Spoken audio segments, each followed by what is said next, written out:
भाग्य का विषय केवल दर्शन नहीं, बल्कि चेतना, कर्म और ऊर्जा के गहरे विज्ञान से जुड़ा है।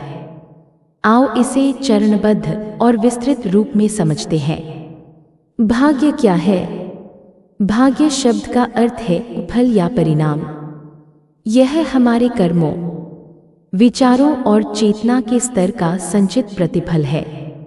सरल शब्दों में, भाग्य वह तरंग है जो हमारे बीते हुए कर्मों से उत्पन्न होकर वर्तमान जीवन में अनुभव के रूप में लौटती है।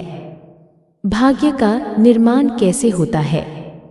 भाग्य का जन्म 3 स्तरों पर होता है। विचार, हर विचार एक ऊर्जा तरंग है। यह हमारे मानसिक संसार को गढ़ता है।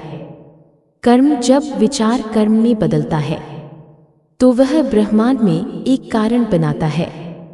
प्रभाव, वही कारण समय आने पर परिणाम के रूप में लौटता है। यही भाग्य है। अर्थात विचार कर्म भाग्य, यही सृष्टि का गुप्त सूत्र है। भाग्य की ऊर्जा क्या है? भाग्य केवल कोई लेखा नहीं, एक कंपन है।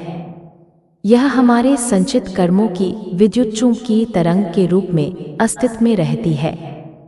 जब मन शुद्ध, कर्म संतुलित और भावना उच्च होती है तो भाग्य की तरंग सकारात्मक हो जाती है। सुख, अवसर, सहजता मिलने लगती है। जब मन दूषित, कर्म असंतुलित और भावना नकारात्मक होती है तो वही ऊर्जा विपरीत दिशा में बहने लगती है। अड़चने, कष्ट, भ्रम उत्पन्न होते हैं। इसलिए कहा गया है, भाग्य कोई बाहर की शक्ति नहीं, वह तुम्हारे भीतर की दिशा है। भाग्य का उदय और अस्त।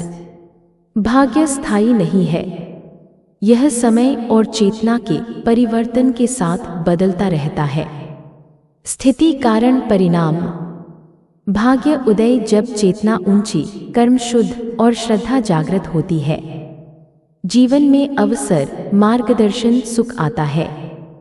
भाग्य अस्त, जब आलस्य, अहंकार या नकारात्मकता बढ़ती है।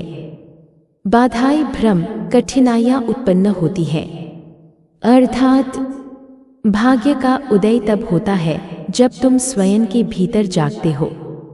क्या भाग्य 2 प्रकार का होता है, अच्छा और बुरा? पर वास्तव में अच्छा बुरा दृष्टिकोण मात्र है। ब्रह्मांड में कोई भी अनुभव दंड नहीं, बल्कि सीख और सुधार का अवसर है। अच्छा भाग्य तुम्हारे सत्कर्मों का फल, प्रेम, सम्मान, शांति, सफलता। बुरा भाग्य पिछले जन्म या वर्तमान जीवन के असंतुलित कर्मों का परिणाम, जो तुम्हें सही दिशा में पुनः जागृत करने आता है। जो हमें दुख देता है वह हमें तोड़ने नहीं, बल्कि जगाने आता है। पिछले जन्म का भाग्य इस जन्म में क्यों सताता है? क्योंकि ब्रह्मांड में ऊर्जा कभी नष्ट नहीं होती, केवल रूप बदलती है। पिछले जन्म के अधूरे कर्म, अधूरे संकल्प या अनसुलझी भावनाएं इस जीवन में पुनः अनुभव के रूप में सामने आती है, ताकि आत्मा सीख सके और संतुलित हो सके। उदाहरण, अगर किसी ने पहले जीवन में किसी को दुख पहुंचाया तो अब वही भाव स्वयं अनुभव करता है ताकि करुणा सीखे।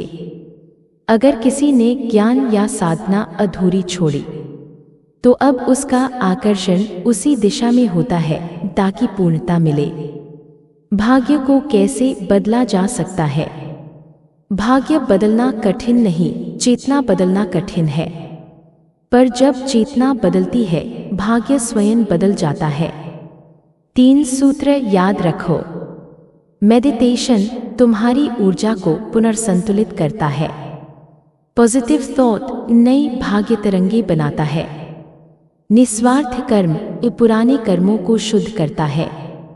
जब तुम्हारा मन शांत होता है तभी तुम्हारा भाग्य पुनः लिखा जाता है।